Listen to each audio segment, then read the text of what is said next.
Halo kunjungunya, balik lagi bersama aku Mbak Kunyah terus. Hari ini curhat lagi nih sih Mbak. Aku mau curhat tentang Indonesia Emas, the golden year. Gimana tahun 2045 digadang-gadang Indonesia adalah akan surplus demografi, dan itu akan membuat Indonesia jadi yang masa emasnya Indonesia lah. But beberapa orang, khususnya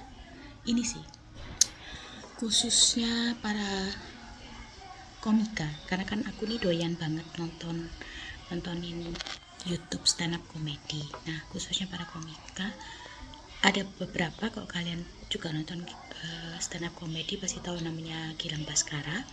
Itu dia sampai bikin special show tentang ini juga. Terus dia ngobrol sama Panji, Juno Panji lah, dan seperti itu. Intinya mereka pesimis tentang golden years. So aku nggak setuju, tapi aku akan ngomong lebih banyak tentang itu di curhatanku sambil makan apa? Sambil makan dimsum. Ini aku beli dimsum frozen. Waduh, gak ada ininya ya, gak ada mereknya. Aku pokoknya beli di online, murah banget. Harganya itu cuman 110.000 dapat 50. Jadi ini 25, jadi ada 2 pack gitu. Oke, sekarang kita rebus. Kok rebus sih? Kukus. Gini. Tunggu bentar ya. Ini hasilnya yang udah dikukus, bukan direbus. Ada 25. Isinya macam-macam, aku lupa apa aja. Terus sambil ada chili sauce. Chili oil penghabisan. Terus aku kasih bubuk cabai gitu. Let's eat.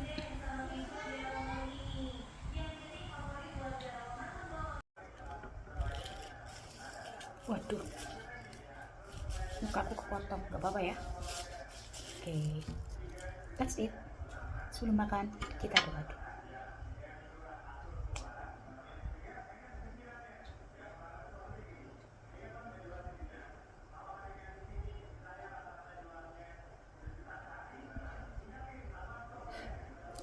Oke, mari kita makan. Cobain satu-satu. Ada 5 jenis.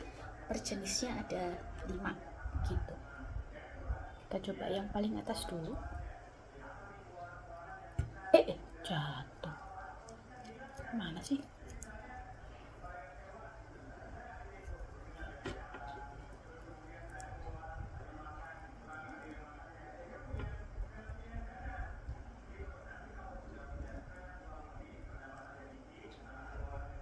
Ya.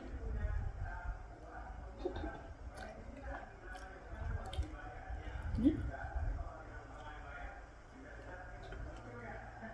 apa ini ya? Gak tau deh, kita coba dulu ya.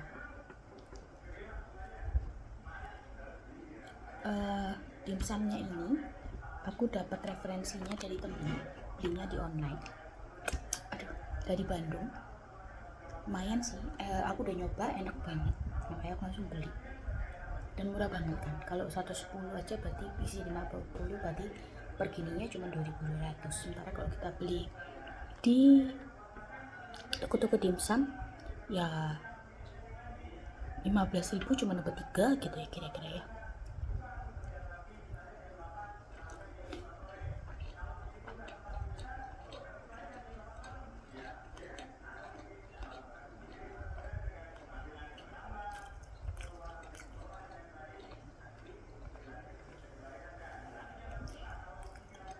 anyway, aku nggak tahu apa soalnya itu.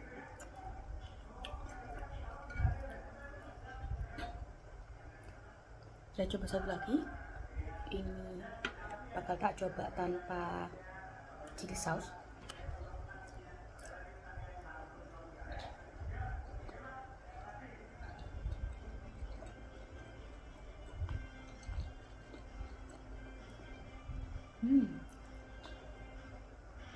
Kepiting kali ya?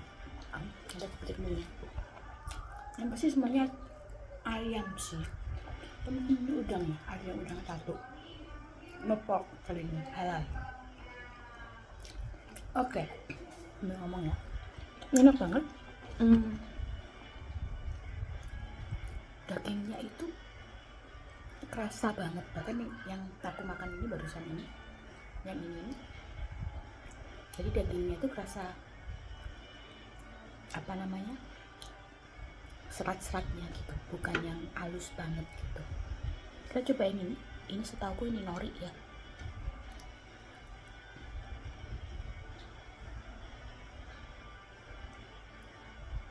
Emang harus gituin kali. Ini nori celupin pakai chili sauce. Kelihatan chili sausnya ini deh, kayak makan sushi.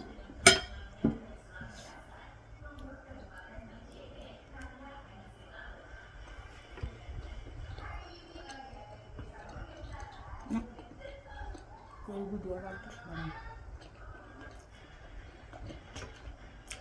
Nah, karena dari Bandung ongkirnya agak mahal ya. Nah, oke lah, bagus. Anyway, kita mulai curhatannya. Indonesia emas. Jangan deh, kita ini dulu deh. Ini satu lagi, ini yang keempat.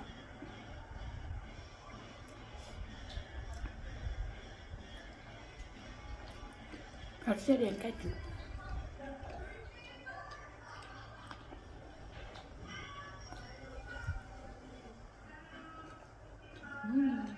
Nah.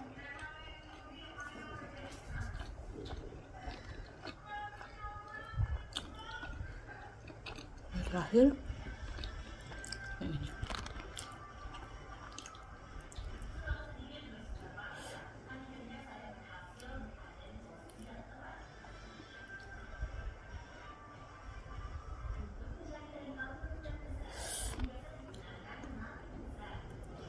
Harusnya ada yang keju, cuma aku nggak tahu yang mana.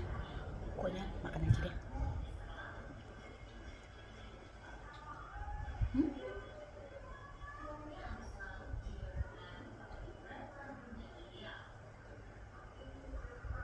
Kalau ada ulang dulu, bakal dulu.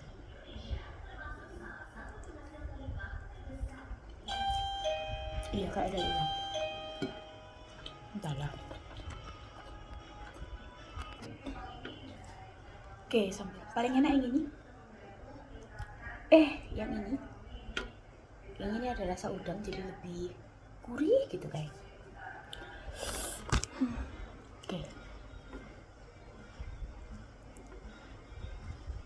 Oke, kita lanjutin ya. Jatuh.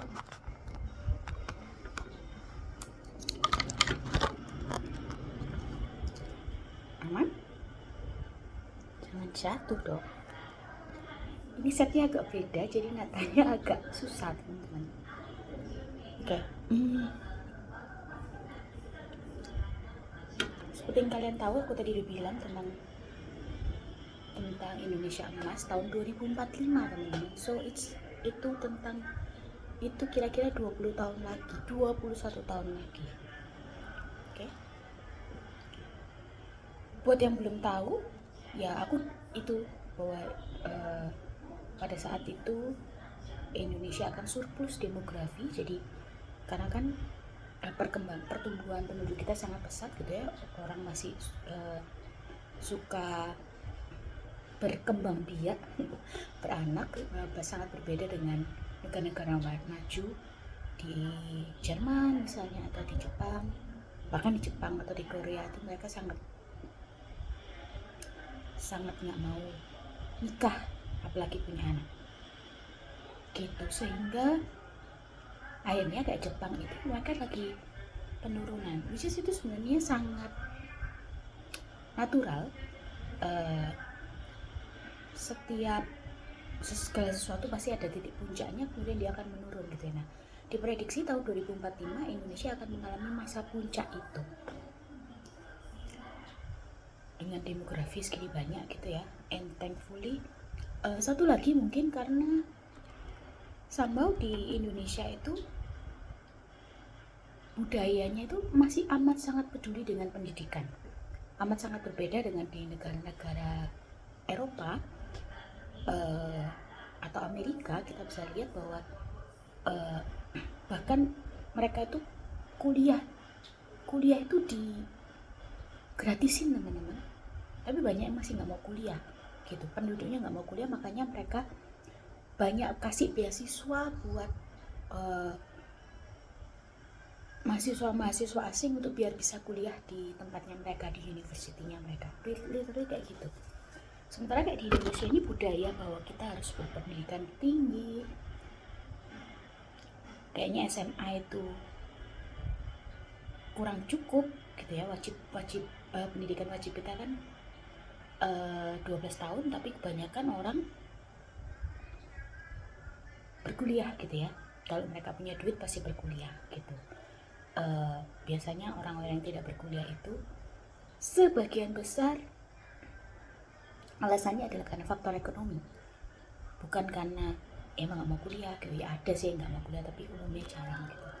So dengan banyak seperti itu, prediksinya adalah kita itu akan jadi negara yang sangat pesat, pembangunannya sangat pesat, dan mungkin juga jadi salah satu negara yang top gitu ya. Itu kira-kira aku udah tahu informasi ini.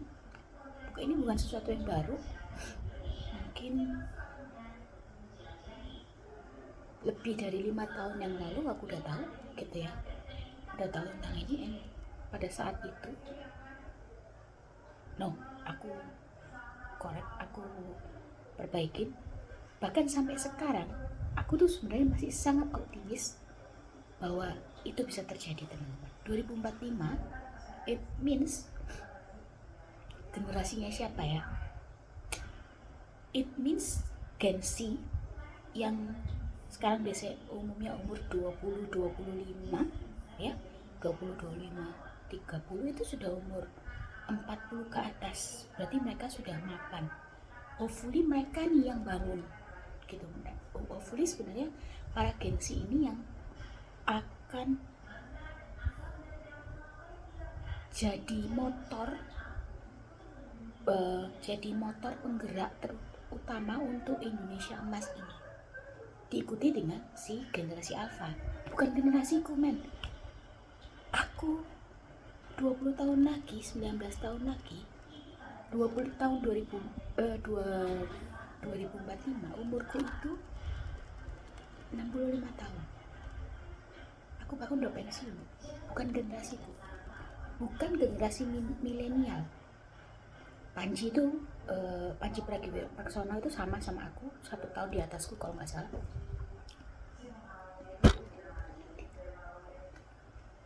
Yang Baskara itu umur 30 akhir, aku lupa, jadi 38, bukan generasinya dia,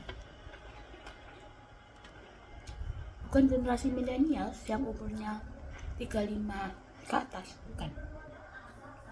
Gen Z dan Alpha.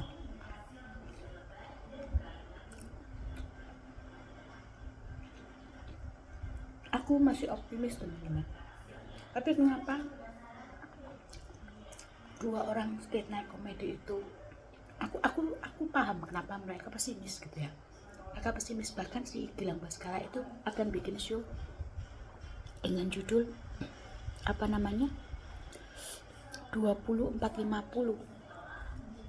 Terus dia terangin bahwa itu maksudnya kita akan Indonesia emas pada tahun 20.450, which is itu kayaknya impossible karena bentar lagi dunia kiamat gitu ya. Gitu, terus dia terangin kenapa, dan aku paham karena dia concern. Sampai sekarang ini pun banyak banget hal-hal yang dia apa ya, yang paling ditekani sama dia itu show-nya belum jalan, jadi dia cuma kayak promo itu, dan dia tangin. Yang aku inget yang dia tekanin adalah gini, gimana bisa masyarakat kita aja udah nggak tahu, masih banyak yang melanggar aturan lalu lintas lah, korupsi lah, nyontek lah, plagiarisme, ChatGPT, which is itu mau nggak mau benar. Itu aku concern gitu, aku juga concern.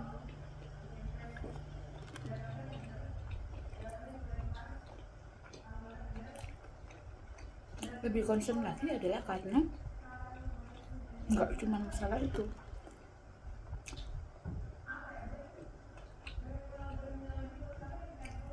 Kemarin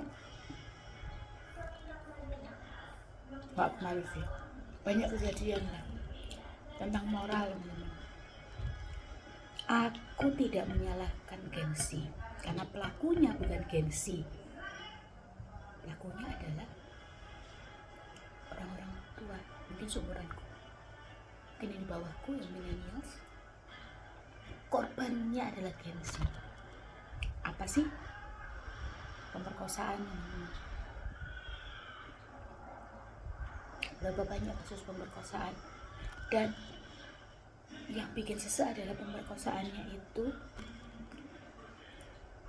yang ngelakuin itu, si bangsat itu kalau nggak orang tuanya atau gurunya, sudah gila ya.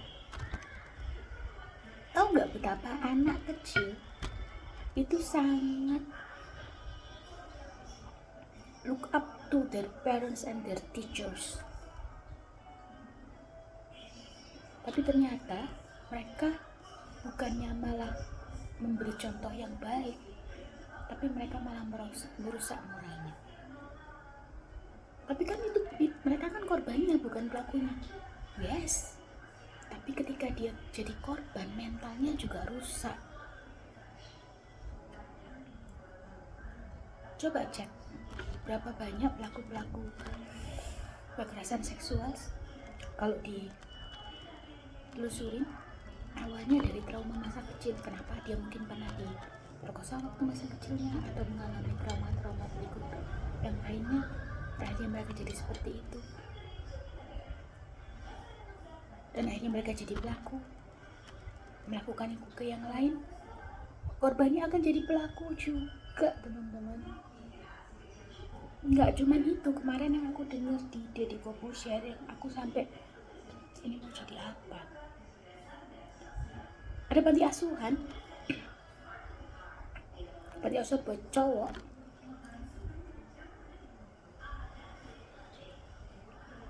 Pengurus dan pemilik atau pendiri panti asuhan itu tidak hanya memperkosa anak-anak panti asuhannya, tapi juga mengajarkan atau mewajarkan bahwa hal yang mereka lakukan itu wajar.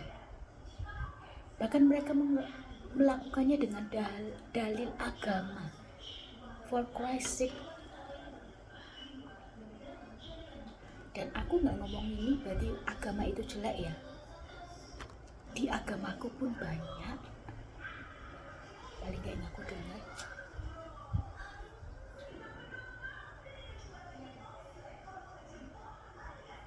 berdalil agama.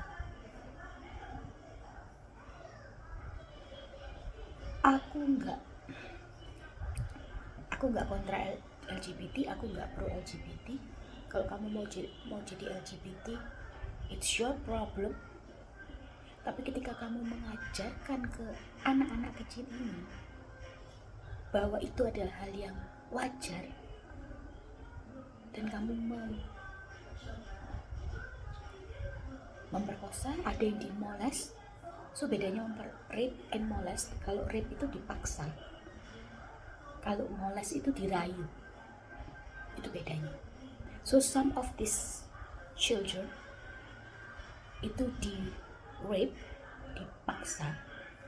Some of them is molested, mereka dirayu, diiming-imingi dengan hadiah, diiming-imingi dengan liburan atau dan lain sebagainya. Yang dua-duanya parah, dua-duanya akan menimbulkan trauma. Yang satunya trauma, yang satunya merasa itu wajar dan kemudian melakukannya. Sudah terbukti di Panti Asuhan itu, pengurusnya yang merupakan pelakunya yang kemudian sekarang jadi tersangka itu adalah bekas korban. Sambil emosi deh.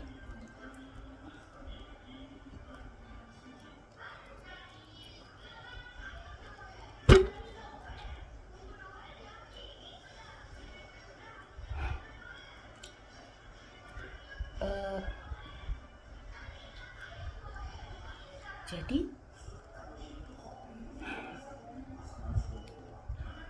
ya aku jadi konsul 2045 kayak gimana ya, Indonesia masa depannya kayak gimana ya, anak-anak ini masa depannya kayak gimana ya. Aku concern karena aku pendidik, aku gak punya anak tapi aku sangat concern. Belum lagi masalah tentang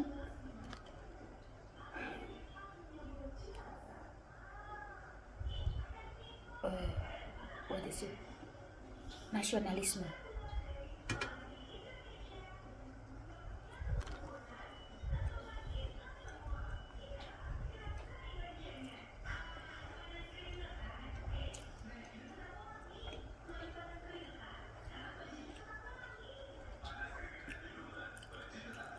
Apakah kamu peduli dengan nasib bangsa ini, nasionalisme budaya bangsa? Apa kamu bangga jadi orang Indonesia? Kalau kamu gak bangga, kamu gak akan berjuang demi Indonesia, kamu cuma berjuang demi dirimu aja. That's terrible. Salah satu alasan aku jadi pendidik bukan karena aku suka ngajar, tapi hal yang paling menyenangkan, hal yang paling membanggakan adalah ketika lihat anak-anakku itu jadi orang sukses. Dan suksesnya lebih senang lagi ketika mereka kemudian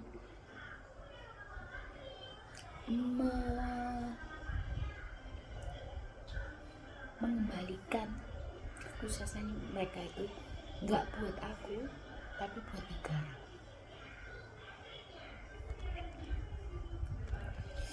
Sayangnya sedikit ya begitu.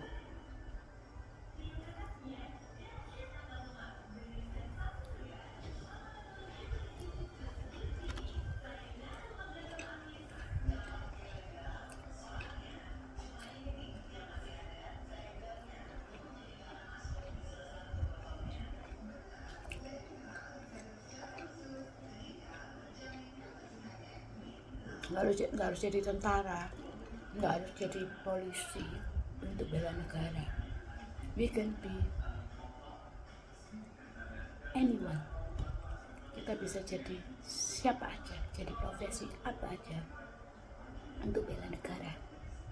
Aku dengan profesiku, aku akan bela negara dengan cara mendidik anak-anak didikku untuk jadi yang terbaik. Kamu dengan profesi doktermu misalnya bisa bantu negara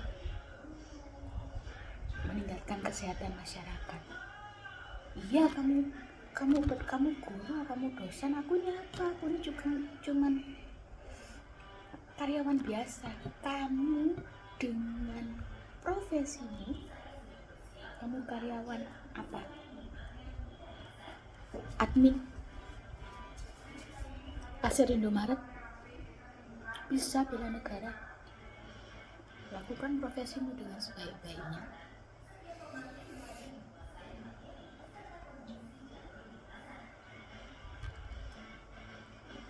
Jangan lakukan profesimu sebaik-baiknya, tidak korupsi, tidak melakukan pelanggaran-pelanggaran hukum, dan kembangkan dirimu dengan cara apapun untuk bisa bikin bangga.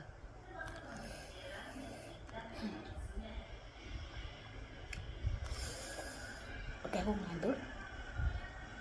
Aku jadi ingat.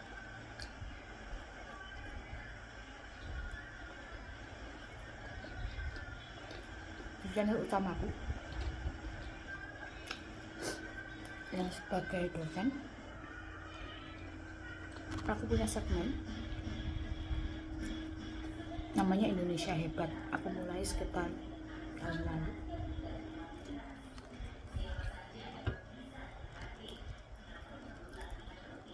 Dengan concern bahwa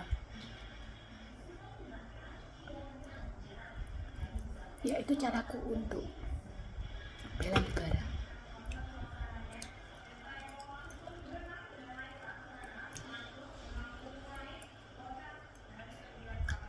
Isinya apa? Cuman bukan bahas lah ya, cuman menyampaikan ulang berita-berita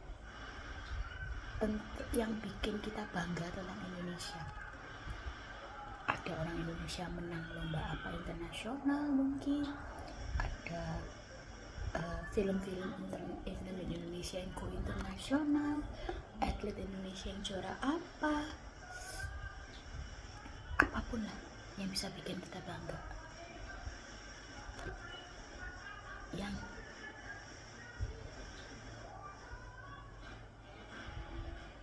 bikin. Jujur waktu aku riset itu kan video itu, bikin video itu capek, nggak kayak gini cuman nyebut makanan atau beli makanan terus makan gitu ya sambil ngomel. Ini sih nggak ada apa-apanya. Bikin video itu capek, harus research, belum editingnya. Karena kan kalau baca kan sering salah-salah, jadi mau nggak mau editing. Tapi sebenarnya bikin itu juga,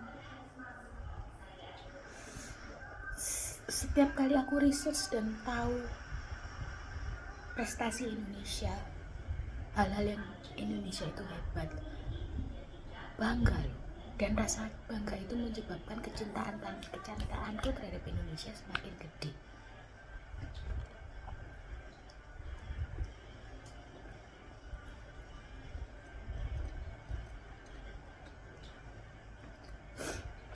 Tapi aku harus ngaku,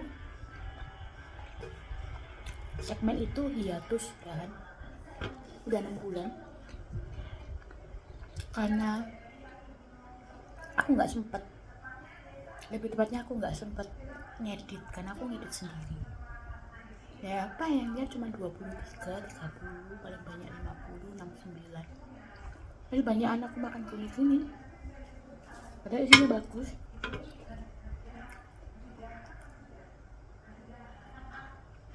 Nanti aku kasih linknya di bawah, salah satu videonya, semoga kalian nonton. Tapi karena kepikiran itu, terus aku pikir, sebenarnya kalau mau dipaksain bisa sih. Terus kenapa? Jujur itu juga berpengaruh dengan rasa pesimisku, bukan terhadap Indonesia Emas, tapi terhadap politik negara. Bukan terhadap politik negara. Aku kecewa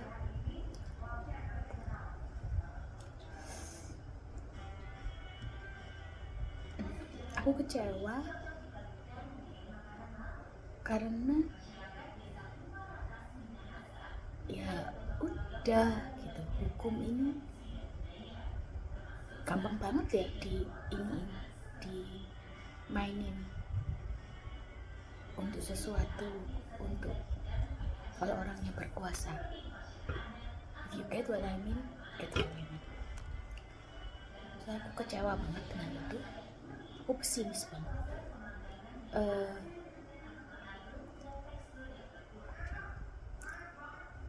Aku nggak bilang, aku tidak pesimis atau mengatakan bahwa yang terpilih itu buruk. Enggak. Aku percaya dia akan jadi pemimpin yang baik buat kita. Tapi aku kecewa dengan proses bagaimana wakilnya bisa lolos jadi wakil.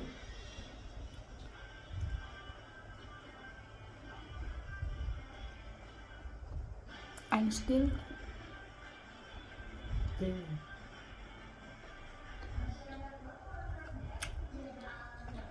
aku tidak, kecewaanku ini bukan karena aku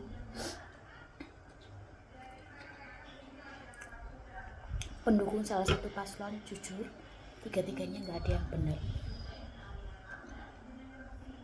Tiga-tiganya aku nggak mau milih. Tiga-tiganya nggak ada yang layak sebenarnya. Nggak kayak waktu 2019 aku dengan sangat yakin milih.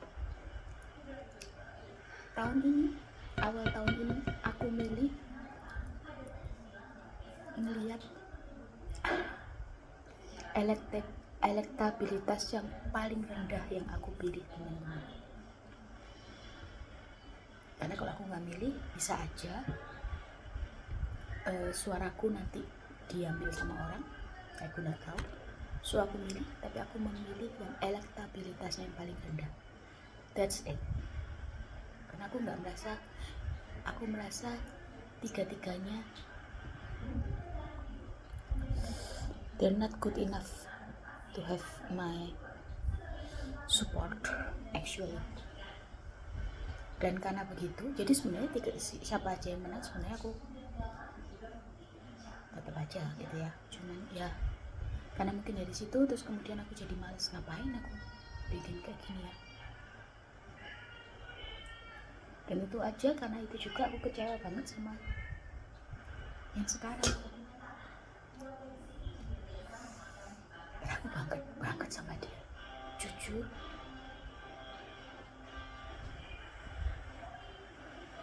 Memang rasanya selain Pak Harto ya, aku cuma rasa Pak Harto, tapi Pak Harto 32 tahun, ini 10 tahun, itu kerasanya paling kerja.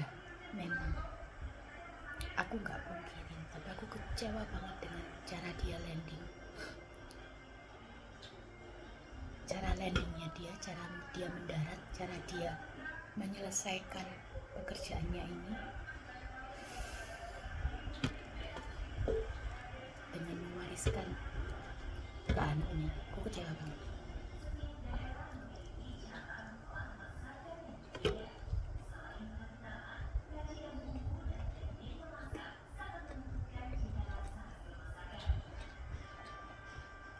Enak banget yang ini. Enggak satu kayaknya, karena aku paling terakhir deh.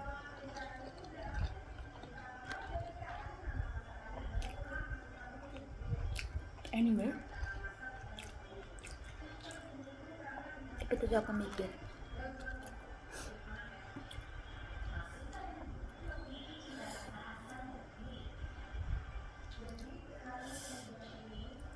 kalau aku berhenti berjuang,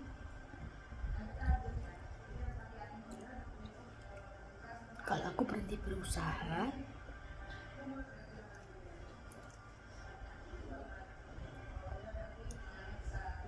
ya tambah nggak akan tercapai itu Indonesia emas.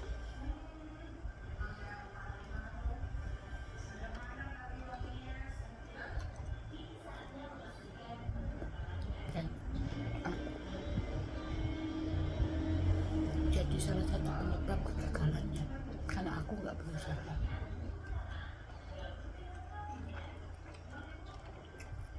Jadi sekarang ini aku sedang memikirkan banget caranya agar aku masih bisa konten dengan lebih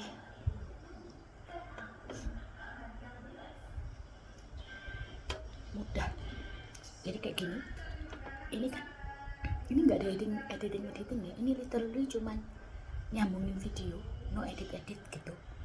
Jadi aku ngerasa oh gampang kok, aku tinggal beli makan nyiapin makan ya beli doang. So aku duduk ngomong ngawur, nggak perlu ngedit, nggak perlu riset. Kalau yang kapan hari aku riset, nggak perlu riset, pokoknya ngomong aja, udah digabung, upload, sudah selesai. I don't care about the quality of the video.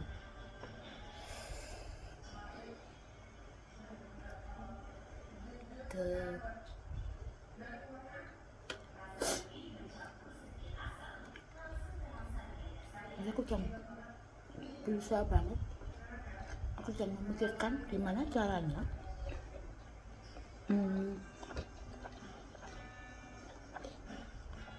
segmen Indonesia Hebat itu di channelku satunya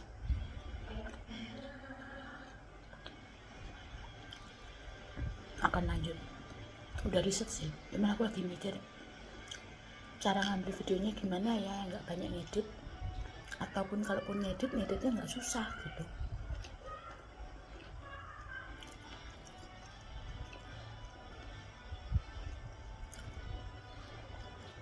Jadi tunggu aja. Anyway, kembali ke Indonesia Emas. Jujur aku masih positif teman-teman. Jadi aku berharap kamu positif, terutama buat para Gen-Z. Aku berharap ada Gen-Z yang nonton ini, kamu bisa jadi apapun, lakukan yang terbaik. Gini, intinya berusahalah, berupayalah untuk mencapai Indonesia Emas itu. Kalaupun aku ambil analogi gini,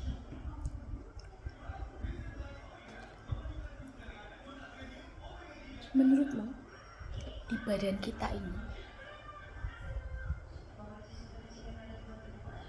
ada nggak organ yang sama sekali nggak penting, nggak berguna?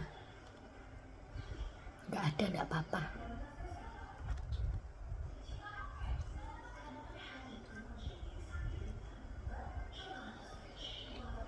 Nggak ada.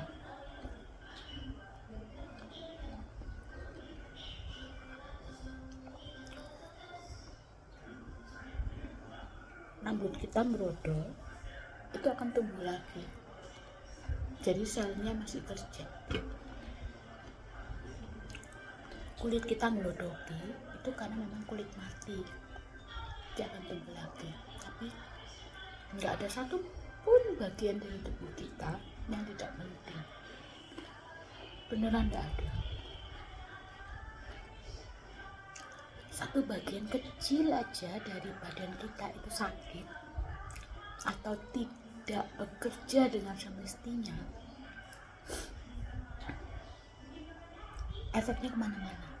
Yang gitu deh.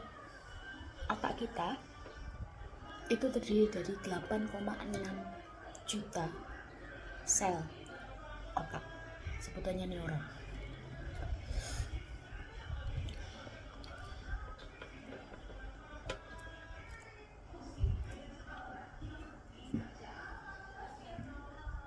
Kalau kurang satu, nggak pepel kita. Kalau kurang satu,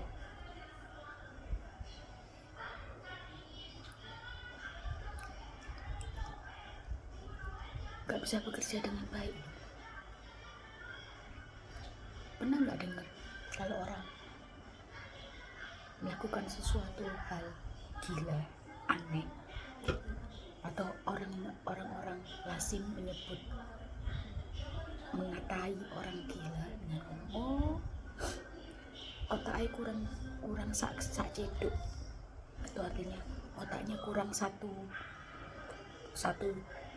ciduk, satu gayu, satu genggam. Tapi kenyataannya memang gitu. Kalau otak kita kurang satu sel aja, kita nggak bisa berpikir dengan baik. Kalau sel otak kita ada yang rusak, pasti sudah tidak bisa berfungsi dengan baik.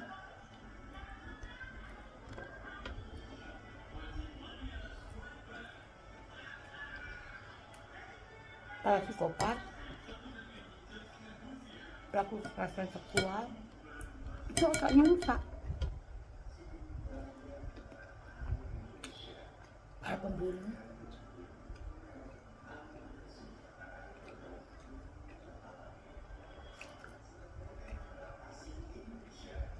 untungnya tubuh kita kan luar biasa, selnya berganti terus. Balik lagi poinnya, nggak ada satupun bagian dari tubuh kita itu yang nggak penting. Lanjutinnya kapan hari ya? Artinya kalau bagian dari tubuh kita itu nggak penting, nggak semua bagian dari tubuh kita itu penting,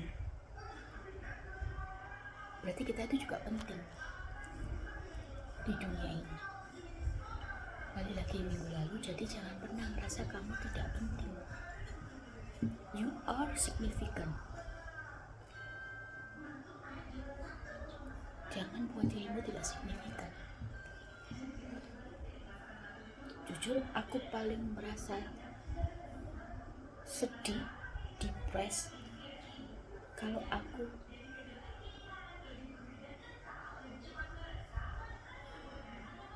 sering depres karena aku merasa tidak signifikan. Aku tidak suka dianggap tidak signifikan. Aku berusaha untuk membuat diriku signifikan dengan segala kekuranganku. Kalau ada orang yang seneng gak dilibatin di suatu kerjaan tim, aku gak seneng. Aku merasa gak berguna, aku merasa gak signifikan. Karena aku selalu kepingin signifikan. Dan kalau aku dipercaya jadi signifikan, dipercaya itu aku akan selalu ngelakuin dengan sebaik-baiknya yang aku bisa.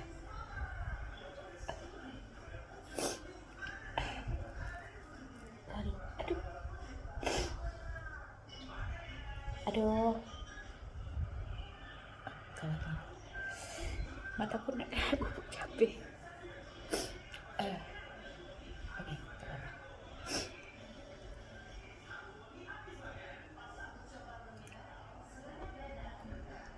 Jadi jangan senang jadi tidak signifikan. Dan terkait dengan Indonesia Emas, Anda semua kaum Gen Z, Alpha, kamu adalah bagian dari itu. Jadi berusahalah sebaik mungkin yang kamu bisa untuk turut berperan di sana. Gak tahu peranmu seberapa, mungkin peranmu gak kelihatan, gak apa-apa, tapi kamu berperan.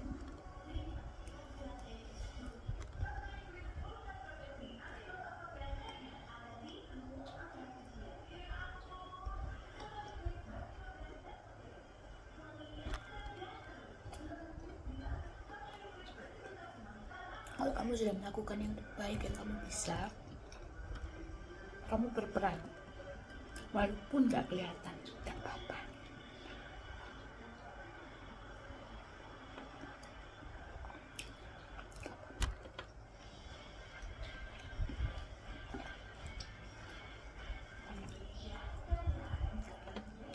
Itu juga kenapa aku bertekad Indonesia segmen itu aku lanjutin.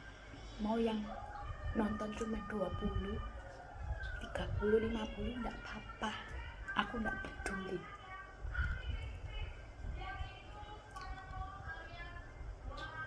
Tapi itu paling enggak salah satu upayaku untuk menumbuhkan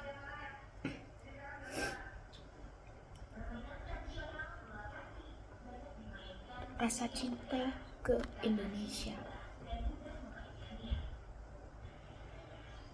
Aku nggak tahu diterima apa enggak, yang penting itu upaya.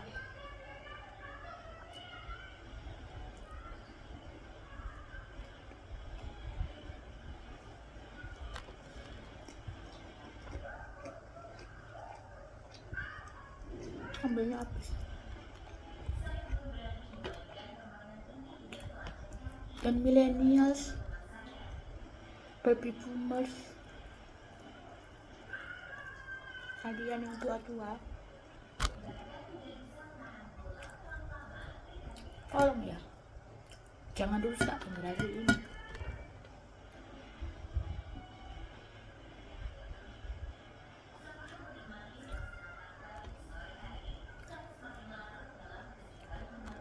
Jangan ngata-ngatain kalau mereka itu strawberry generation. Salahnya siapa? Salahmu, orang tuanya. Kamu orang tuanya, kamu gurunya, kamu orang-orang di sekitarnya yang membuat mereka jadi strawberry. Kamu yang membuat mereka jadi mental health. Kamu yang gak bisa didik mereka. Jangan nyalah-nyalahin, dibimbinglah.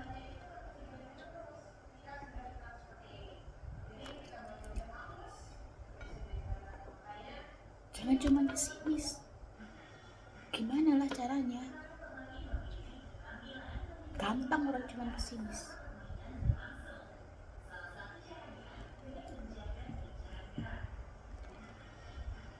Buat aku untung-untungan aku masih hidup 2045.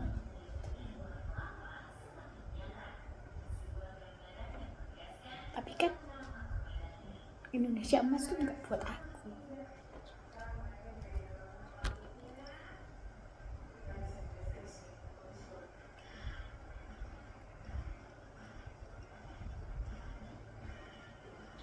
Aku nggak punya anak.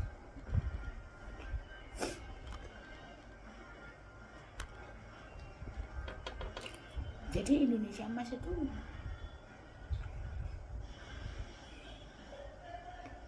tidak akan signifikan berdampak ke aku. Aku udah tahun 2045 itu sudah pensiun, kemungkinan besar kalau aku masih hidup.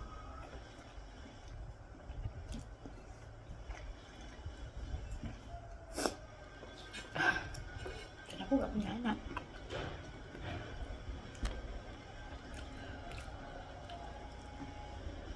Tapi aku masih pengen Indonesia emas. Aku akan mengambil peran untuk itu.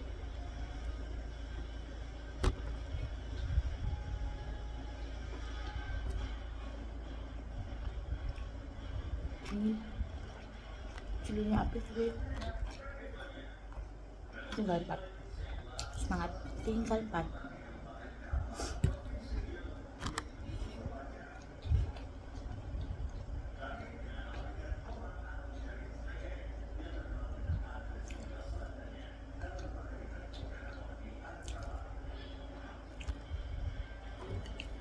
Anda, para orang tua,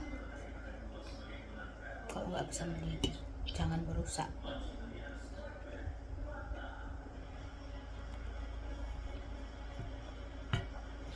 Aku bilang orang tua di sini udah berarti orang yang punya anak ya. Kita yang sudah berumur ini loh, yang sudah 30 tahun ke atas.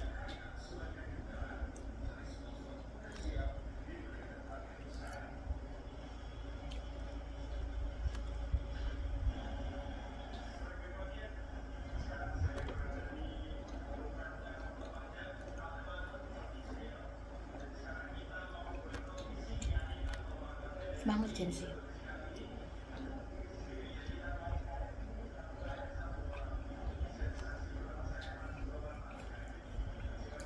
Semangat Gen Alpha.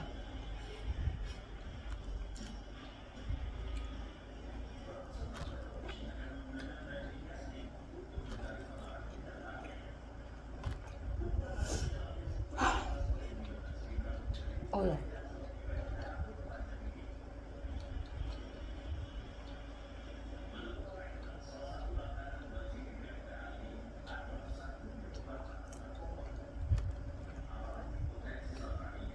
kalau Anda korban pelecehan seksual,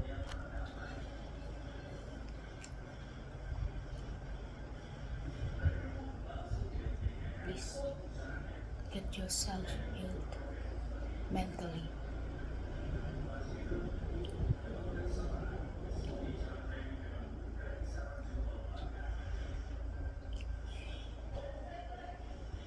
Kalau Anda cukup berani, aku sangat menyarankan Anda melaporkan pelakunya. Pelecehan seksual tidak cuma cowok ke cewek, bisa cewek ke cowok, bisa cowok ke cowok, bisa cewek ke cewek. Segala hal yang tidak senonoh, bukan salah agama ya, mereka megang alat vital Anda, itu sudah pelecehan seksual. Mereka ngomong, mengatai Anda dengan hal seksual, itu juga pelecehan seksual verbally. Mereka foto Anda, pakaian dalam Anda, atau foto Anda bukti, itu pelecehan seksual. Anda dikirimi di sosial media foto-foto tidak senonoh, barang vital, itu pelecehan seksual.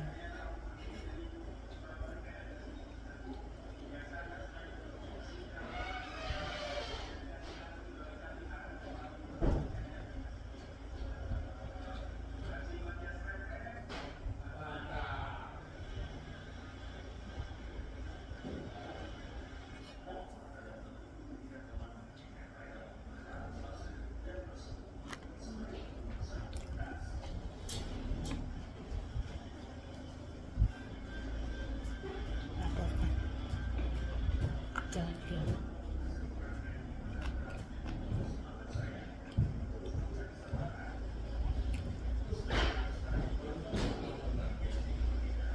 Gak perlu malu, Anda korban.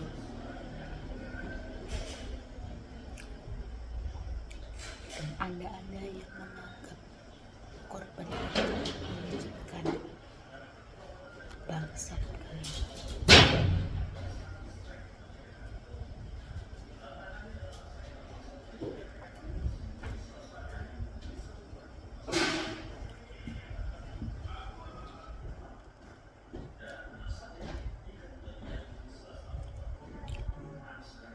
Anda yang menyalahkan korban, bangsat kalian.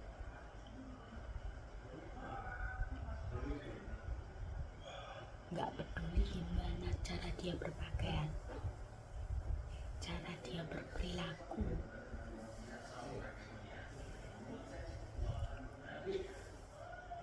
kalau dia dilecehkan, dia korban. Jangan diputar-balikkan dan menyalahkan si korban.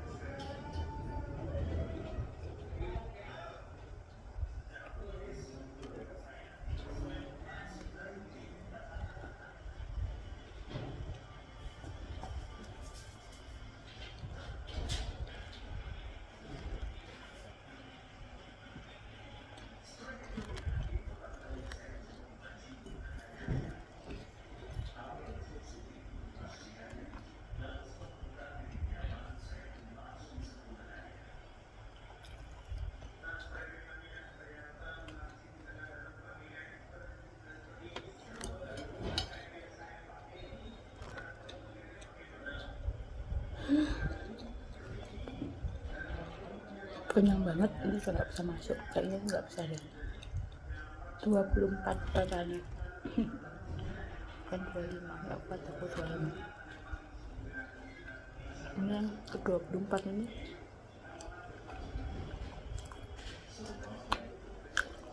nilainya pelan-pelan banget.